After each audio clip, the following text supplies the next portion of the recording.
But let's get on board Prasanna Pedgaonkar, who is the Deputy General Manager Poultry Business at Venkys India, to exactly understand how will this actually pan out for the company. Good morning, good afternoon, Mr. Pedgaonkar. Thank you so much for joining us on ET now. We've actually seen a concern with regards to bird flu time and again, and given that the deaths of chicken in quite a lot of them in the state of Maharashtra, what is the impact that we can expect? Any precautionary measures that your company is taking with this regard? Thankfully and fortunately, no incidents has occurred in organized sector. So this incidents also in Shahpur is from unorganized sector or a backyard sector.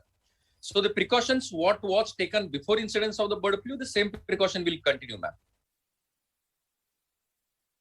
Okay, so that's far as the situation is concerned as of now. But in terms of your operational performance, are you seeing any impact of inflation, and is that expected to have any impact on your margins going forward?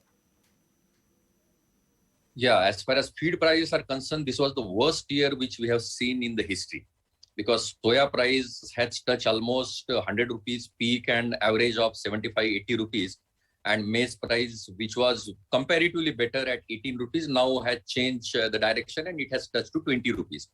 So this was the worst year. That's the reason why Government of India allowed for import of soya bean, and accordingly we imported soya bean first time ever in the history. So that indicates the severity of this. But fortunately, the rains were good.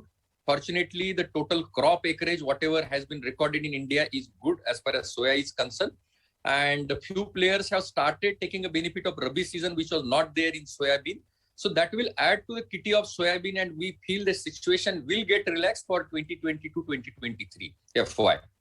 So whatever damage has to be happen, it has already happened up to December. We hope the things to recover and it will not be as severe as what it was in 2021-2022. So we are hopeful that current financial a lot of cherish to us, ma'am. Right, Mr. Pedgaonkar, let's talk about the earnings. And if you look at the margins, they were quite under pressure. When you talk about the quarter gone by, your margins actually stood at around 2.93% versus 15.87% a year ago. But could we now say that the worst is behind us when we talk about margins? Do you see a brighter future ahead for the company on margins front? Yeah, as I say that whatever interpretation we will do as per the data and the present figures what the Government of India and the respective government of the state has given for crop production. So as per that, what we feel that the overall production has increased as far as soya is concerned, and the same is the case with maize. So hopefully we can have a better year, but I think we have to leave it up to the end of the quarter, end of the year, and then only we can have a concrete call on this. But I am sure the things will be comparatively better as far as our coming financial year is concerned, given the figures of the production and given the figures of the crop availability. Okay, so optimistic about the coming year, but could you break down your performance for us in terms of the revenue mix? What percentage is processed into retail? How much is the value-added products, and how much of it is actually coming from contract farming?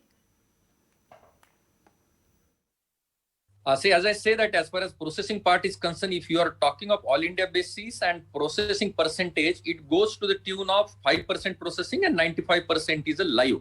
That is for industry perspective. When we talk of a company perspective, company has slowly reduced the dependency on live marketing and changing from live to processing. So we have now, as far as processing part is concerned, it is close to the 18% which gets processed and rest goes for live. However, if we talk of contract farming versus farming, the percentage is to the tune of 65% contract farming and 35% open market farming. So that's a bifurcation of the industry as of now.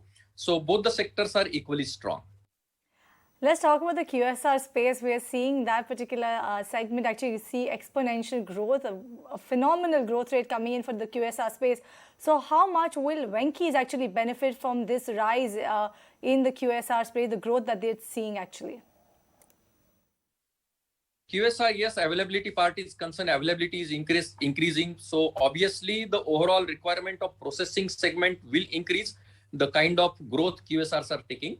So I am sure that also will be a part of big sale and big demand in future, and that will open the new doors for processing sector.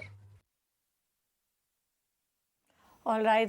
Thank you so much, Mr. Pedgaonkar, for joining us on the show, giving us a take what exactly is happening to Venkys and whether how much of what's exactly happening with regards to the bird flu, whether it impacts the company or not. And that was Mr. Prasanna Pedgaonkar from Venkys India.